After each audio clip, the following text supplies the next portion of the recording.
नमस्कार। आप सभी का स्वागत है टर्निंग पॉइंट 888 एस्ट्रोलॉजी में। आज हम देवी अथर्वशीर्ष के बारे में बात करेंगे और ये वीडियो उन लोगों के लिए बहुत कल्याणकारी और बहुत हेल्पफुल होगा जो ज़िंदगी में बहुत ज़्यादा प्रॉब्लम से जूझ रहे हैं, चाहे वो पैसे के मामले में हो या इस तरह की कोई बीमारी परिवार में हो, जैसे कैंसर है या और भी किडनी फेलियर है, लीवर फेलियर है, उस तरह की बीमारियों से जूझ रहे हैं या अन्य किसी बीमारियों से भी जूझ रहे हैं, जैसे बहुत ज़्यादा कोई केस में फंस गए हैं या ऋण में फंसे हुए हैं या अन्य कोई ऐसी विपदा में फंसे हुए हैं जिससे वो निकल नहीं पा रहे हैं। तो ये वीडियो आज उनके लिए बहुत ही ज़रूरी है और बहुत ही उनके लिए लाभदायक होगा। तो कृपया करके ये वीडियो पूरा अंत तक देखें, तभी आपको फ़ायदा होगा। अब देखिए, देवी अथर्वशीर्ष संस्कृत में है, उसका हिंदी अनुवाद भी है। तो मैं आपको हिंदी में ही बताऊंगा क्योंकि संस्कृत तो बहुत लोग नहीं समझ पाएंगे, तो हिंदी में ही बताऊंगा और उसको कब करना है, कैसे करना है, पहले वो बता देता हूँ। देखिए, देवी अथर्वशीर्ष को सुबह एक पाठ करना चाहिए, चाहे वो आप संस्कृत में कर लीजिए, कर सकते हैं तो संस्कृत में कर लीजिए और नहीं तो हिंदी में कर लीजिए, ठीक है।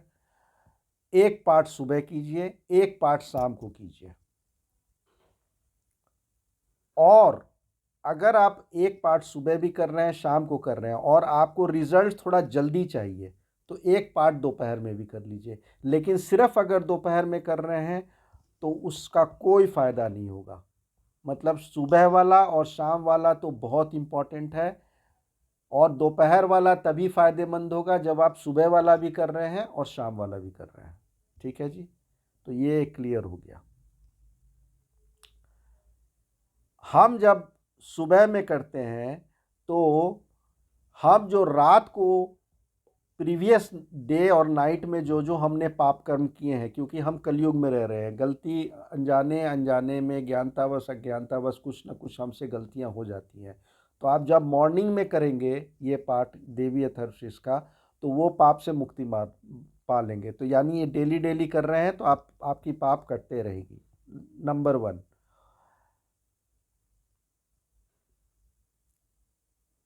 और अगर हम शाम को करते हैं तो दिन में जितने भी हमने पाप किए हैं सुबह से लेकर शाम तक, जब भी जो भी पाप किए हैं वो कट जाता है। तो सुबह वाला पिछले दिन का और शाम वाला उस दिन का कट जाता है। तो इस तरीके से, और दोपहर वाला करेंगे तो इससे क्या होगा, आपको एक अलग से पावर मिलेगा कि जो भी आप सिद्धि चाहते हैं, लाइफ से जो प्रॉब्लम हटाना चाहते हैं, उसमें उसको हटाने में थोड़ा मतलब स्पीड अप हो जाएगा, जल्दी वो होगा। इसलिए दोपहर वाला भी करना ज़रूरी है।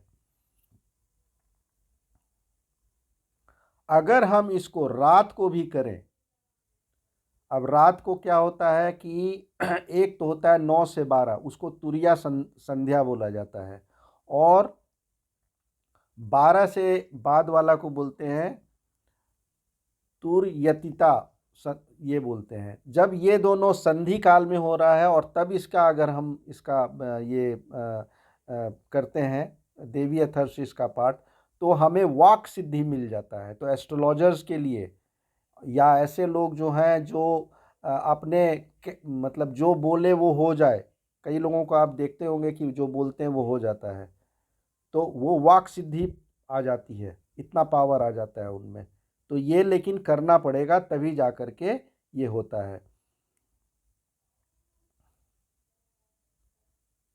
और आप कोई नया जैसे मूर्ति लगा रहे हैं घर में या मंदिर स्थान में, तो उसकी भी स्थापना आप जब करोगे, जब ये आदमी जो कर रहा है ये देवी अथर्वशीर्ष का पाठ वो करेगा ना, तो उसकी देवी सानिध्य उसी दिन प्राप्त हो जाती है। मतलब कि उसको सिद्धि नहीं करना पड़ता है। वो आइडियल जब आपने लगाया, मूर्ति लगाया, उसकी सिद्धि उसी दिन हो जाती है, उसमें पावर आ जाता है इतना। और हम इसको मतलब देवी एथरसिस का जो पाठ करने से हमें मृत्यु के ऊपर भी विजय प्राप्त होती है। कहा जाता है ना, महामृत्युंजय जाप करने से आप मृत्यु को डिले कर सकते हो। यमराज भी थोड़े देर के लिए बोलते हैं ठीक है हम बाद में आएंगे। हमें सबको मृत्यु तो मिलना ही मिलना है, हम कभी कोई इमोर्टल तो है नहीं, मरना तो है ही है, लेकिन हम डिले कर सकते हैं। तो देवी एथरसिस में भी ये पावर है कि आप ग्रेट डेथ को भी, अपने मृत्यु जो एकदम समीप आ चुका है, यानी कि आप तरह तरह की बीमारियों से, कैंसर जैसे बीमारियों से, या जैसा मैंने पहले बताया लीवर किडनी ये सब डैमेज, हार्ट पेशेंट है या ब्लड कैंसर है, इस तरह की बीमारियों से भी आप उसको डिले कर सकते हो। तो अब देवी एथरसिस है क्या, इसको देखा जाए, बहुत ज़रूरी है। तो देवी एथरसिस को अगर हम संस्कृत में पढ़ेंगे तो आप लोग बहुत कई लोग समझ नहीं पाएंगे, तो मैं हिंदी में इसको शॉर्ट में बताने की कोशिश करता हूँ, इसका हिंदी अनुवाद। तो सबसे पहला जो श्लोक है उसका जो मीनिंग है, सभी देवता ओम सभी देवी देवता के समीप गए और नम्रता से पूछने लगे, हे महादेवी तुम कौन हो? तो उसने कहा, मैं ब्रह्म स्वरूपा हूँ, मुझसे प्रकृति, पुरुषात्मक, सदूप एंड असदूप जगत उत्पन्न हुआ है। देवी ने यह जवाब दिया, मैं आनंद और आनंद रूपा हूँ, मैं विज्ञान और अविज्ञान रूपा हूँ, अवश्य जानने योग्य ब्रह्म और ब्रह्म में भी मैं ही हूँ, पंचीकृत और अपंचीकृत महाभूत भी मैं ही हूँ, यह सारा दृश्य जगत मैं ही हूँ। वेद अवेद मैं ही हूँ, विद्या अविद्या भी मैं ही हूँ, अजा अनजा प्रकृति और उससे भिन्न, इसका मतलब ये हुआ वो भी मैं ही हूँ, नीचे ऊपर अगल बगल सब मैं हूँ। मैं रुद्रों में, वसुओं में, आदित्यों में, विश्व देवों में के रूप में विचरण करती हूँ। मैं मित्र और वरुण दोनों का, इंद्र और अग्नि का और दोनों अश्विनी कुमारों का भरण पोषण करती हूँ। मैं सोम, त्वष्टा, पूषा और भग को धारण करती हूँ, त्रैलोक्य को आक्रांत करने के लिए विस्तीर्ण पादक्षेप करने वाले विष्णु, ब्रह्मदेव और प्रजापति को भी मैं ही धारण करती हूँ। देवों के उत्तम हवि पहुँचाने वाले और सोमरस निकालने वाले यजमान के लिए हवि द्रव्यों के से युक्त धन धारण करती हूँ। मैं संपूर्ण जगत की ईश्वरी, उपासकों को धन देने वाली, ब्रह्म रूप और यज्ञों में मतलब कि यजन करने योग्य देवों में मुख्य हूँ। मैं आत्मस्वरूप पर आकाशादि निर्माण करती हूँ। मेरा स्थान आत्मस्वरूप को धारण करने वाली बुद्धि वृत्ति में है। जो इस प्रकार जानता है वह दैवी संपत्ति का लाभ प्राप्त करता है।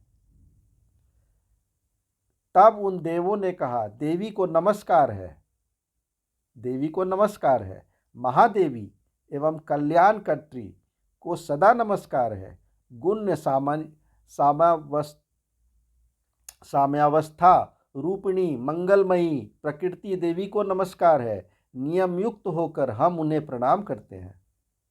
देखिए ये अभी क्या चल रहा है, नवरात्रि, आज सप्तमी का दिन है जब ये लेके मैं बैठा हूँ, और अष्टमी और नवमी फिर विजयादशमी आ जाएगा।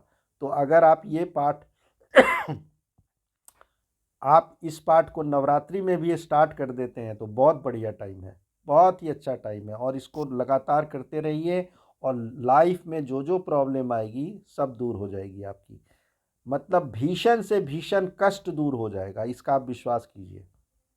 उन अग्नि के समान वर्ण वाली, तप से जगमगाने वाली, दीप्तिमती, कर्म फल प्राप्ति के हेतु सेवन को जानने वाली दुर्गा देवी की हम शरण में है। असुरों का नाश करने वाली देवी तुम्हें नमस्कार है। प्राण स्वरूप, प्राण रूप देवों ने जिस प्रकाशमान वैखरी वाणी को उत्पन्न किया उसे अनेक प्रकार के वाणी प्राणी बोलते हैं। वह कामधेनु तुल्य आनंददायक और अन्न तथा बल देने वाली वाग्र वाग्र उपनी भगवती उत्तम स्तुति से संतुष्ट होकर हमारे समीप आए। ये मैं सब संस्कृत का हिंदी रूपांतर बता रहा हूँ आपको। काल का भी नाश करने वाली, वेदों द्वारा स्तुत हुई विष्णु शक्ति, स्कंद माता शिव शक्ति यानी सरस्वती ब्रह्म शक्ति, देव माता अदिति और दक्ष कन्या यानी सती, पापनाशिनी कल्याणकारिणी भगवती को हम प्रणाम करते हैं। हम महालक्ष्मी को जानते हैं और उन सर्व शक्ति रूपिणी का ही ध्यान करते हैं। वे देवी हमें सन्मार्ग में प्रवृत्त करें। हे दक्ष, आपकी जो कन्या अदिति है वे प्रसूता हुई और उन्हें मृत्यु रहित कल्याणमय देव उत्पन्न हुए हैं। काम मतलब क, योनि मतलब ए, कमला मतलब ई, व्रजपाणी मत इंद्र ल, गुहा ही ह, वर्ण मातरिश्वा वायु क, अभ्र ह, इंद्र ल, पुनः गुहा ही स क ल वर्ण और माया ही यश सर्वात्मिका जगन माता की मूल विद्या है और वह ब्रह्म रूपिणी है, परमात्मा की शक्ति है। वे विश्व मोहिनी है, पाश अंकुश धनुष बाण धारण करने वाली हैं। ये श्री महाविद्या है। जो ऐसा जानता है वह शोक को पार कर जाता है। भगवती तुम्हें नमस्कार है। माता सब प्रकार से हमारी रक्षा करें।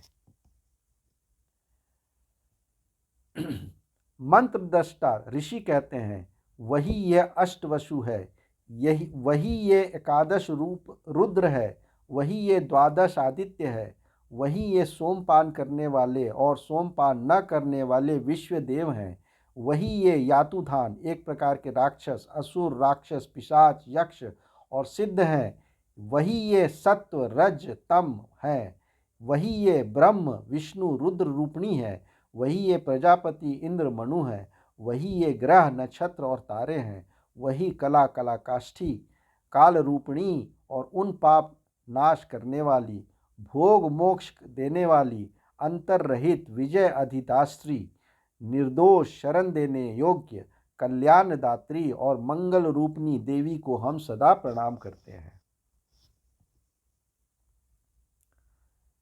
आकाश इकार युक्त वीतिहोत्र यज्ञी सहित अर्धचंद्र से अलंकृत जो देवी का बीज है वह सब मनोरथ पूर्ण करने वाला है। इस प्रकार इस एकाक्षर ब्रह्म का ऐसे यति ध्यान करते हैं जिनका चित्त शुद्ध है, जो निर्तिशयानंद पूर्ण और ज्ञान के सागर हैं।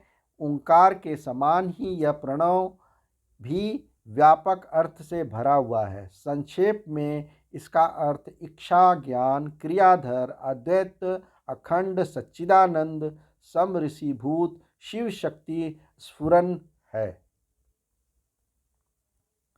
वाणी माया ब्रह्मसु काम, इसके आगे छठा व्यंजन अर्थात च वही वक्र अर्थात आकार से युक्त सूर्य दक्षिण,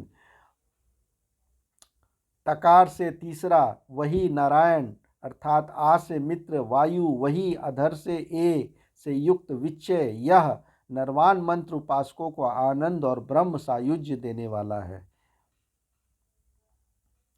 हम सब तुम्हारा ध्यान करते हैं। हे महाकाली महालक्ष्मी महासरस्वती स्वरूपिणी चंडिके तुम्हें नमस्कार है। अविद्या रूप रज्जु की दृढ़ ग्रंथि खोलकर मुझे मुक्त करो। हृदय कमल के मध्य में रहने वाली प्रातःकालीन सूर्य के समान प्रभाशाली पाश और अंकुश धारण करने वाली मनोहर रूप वाली, वरद और अभय मुद्रा धारण किए हुए हाथों वाली, तीनों नेत्रों से युक्त, रक्त वस्त्र परिधान करने वाली और कामधेनु के समान भक्तों के मनोरथ पूर्ण करने वाली देवी को मैं भजता हूँ। महाभय का नाश करने वाली, महासंकट को शांत करने वाली और महान करुणा के साक्षात मूर्ति तुम महादेवी को मैं नमस्कार करता हूँ। जिसका स्वरूप ब्रह्मादिक नहीं जानते, इसलिए वे जिसे अज्ञेय कहते हैं, जिसका अंत नहीं मिलता, इसलिए इन्हें जिसे अनंता कहते हैं, जिसका लक्ष्य दिखाई नहीं पड़ता, इसलिए इसे अलक्ष्या कहते हैं, जिसका जन्म समझ में नहीं आता, इसलिए इन्हें जिसे अजा कहते हैं, जो अकेले ही सर्वत्र है, इसलिए जिसे एका कहते हैं, जो अकेली ही समस्त रूपों में सजी हुई है, इसलिए जिसे नैका कहते हैं, वह इसलिए अज्ञेय, अनंता, अलक्ष्या, अजा, एका और नैका कहलाती है। सब मंत्रों में मात्र का मूलाक्षर रूप से रहने वाली, शब्दों में ज्ञान रूप से रहने वाली, ज्ञान में, शून्यों में और जिनसे और भी कुछ श्रेष्ठ नहीं है, वे दुर्गा के नाम से प्रसिद्ध है। उन दुर्वेज्ञ, दुराचार नाशिनी और संसार सागर से तारने वाली दुर्गा देवी को मैं नमस्कार करता हूँ। इस अथर्वशीर्ष का जो ध्यान अध्ययन करता है, उसे पांचों अथर्वशीर्ष के जप का फल प्राप्त होता है।